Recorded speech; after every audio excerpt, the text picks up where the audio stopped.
Okay guys, let's hit some breaks and review what we've been doing all this while with our users. So first thing we did was edit our users table. So we have a create users table right here, and we added a Boolean field which is called admin, and this Boolean field is going to help us to track if a user is an administrator or not. So a user can either be an author who just writes posts, or an administrator who can do things like change the permissions for particular users. We are going to be seeing how to set those permissions or filters soon enough. So an administrator should be able to create users or delete users or give users permissions, which are authors, okay? And then we created a profiles table, and this profiles table contains information about our user. So we have a user ID, which helps us to track which user this profile belongs to.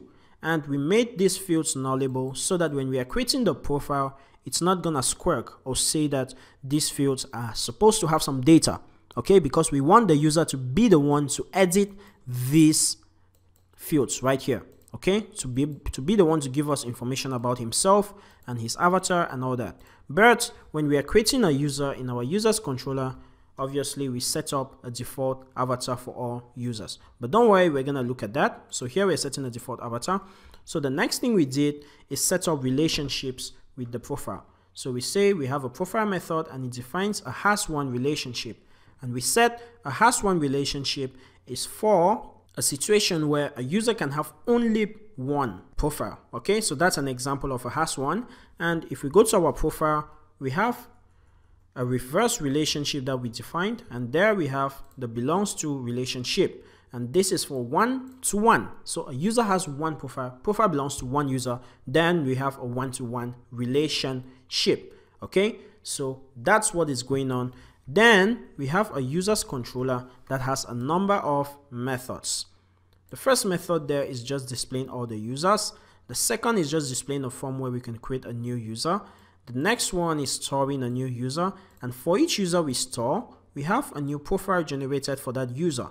And as soon as we generate that, we can go ahead and have some methods right there, like the admin, which is going to change the privileges, and the not admin, which is going to remove the privileges for the user.